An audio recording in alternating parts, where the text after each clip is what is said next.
चीता एकमात्र बड़ा मांसाहारी जानवर है जो भारत से पूरी तरह से खत्म हो गया है। इसका मुख्य कारण ज़्यादा शिकार और चीतों के निवास स्थान को हुआ नुकसान था।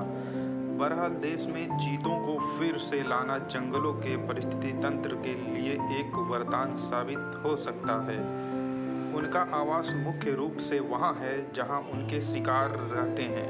घास के मैदान, झाड़ियाँ और खुले जंगल, अर्ध शुष्क वातावरण और थोड़ा ज़्यादा तापमान उनके लिए सही होता है।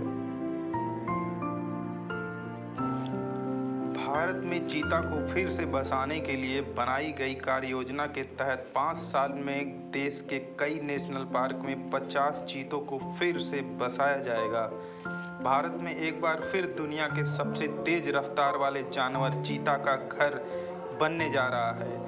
भारत सरकार ने चीतों को फिर से देश के जंगलों में लाने का काम किया है। प्रधानमंत्री नरेंद्र मोदी खुद चीतों को देश में लाने और बसाने में निजी रुचि दिखा रहे हैं। आज़ादी के बाद भारत ने जिस चीतों को सबसे पहले खोया वो था जंगल का उसेन बोल्ट। 1948 में देश में आखिरी चीता को देखा गया। उसके बाद ये विलुप्त करार दे दिया गया। अब पीएम मोदी की मौजूदगी में 74 साल बाद चीता फिर से भारत की भूमि पर कदम रखने जा रहा है। इस ऐतिहासिक मौके की एक खास बात ये भी है कि आज के दिन यानी शनिवार को ही पीएम मोदी 72 साल के होने जा रहे हैं। पीएम मोदी चीतों का स्वागत मध्य प्रदेश के कूनो। भारत में अफ्रीकी नस्ल के चीतों को जिस मध्य प्रदेश में बसाने की कोशिश हो रही है, उसी मध्य प्रदेश के कोरिया में एशियाई चीते मारे गए थे। अब कोरिया छत्तीसगढ़ का हिस्सा है। इसी कोरिया रियासत के राजमहल के एक कमरे में मारे गए इन अंतिम चीतों के सिर टंगे हुए हैं।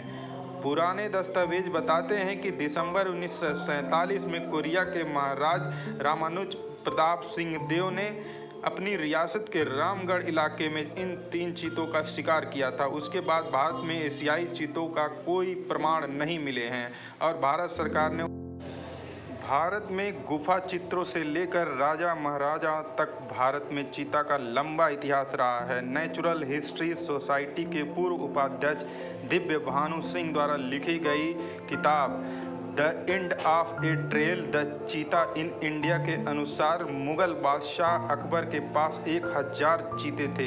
इसका इस्तेमाल हिरण और चिंकारा का शिकार करने के लिए किया जाता था। अलेक्जेंडर रोगर्ट्स की अनुदित और हेनरी बेवरेज के संपादन में 1909 में प्रकाशित लगभग 500 पन्नों की द तुजुक ए Jahangiri or memory of Jahangir की माने तो मुगल बादशाह अकबर के पास कम से कम 1000 पालतू चीते हुआ करते थे। जहांगीर ने लिखा है कि उसके पिता ने अपने जीवन काल में 9000 चीतों को पाला था। 15वीं-16वीं शताब्दी में भारत में चीतों का यह सुनहरा दौर माना जाता है, लेकिन समय के साथ ये चीते भी खत्म हो गए और आज़ादी के बाद भारत में चीता इतिहास के पन्नों में दर्ज होकर रह गया। इस इतिहास का अंतिम पन्ना अविभाज्य मध्य प्रदेश के कोरिया के अध्याय के साथ खत्म हुआ।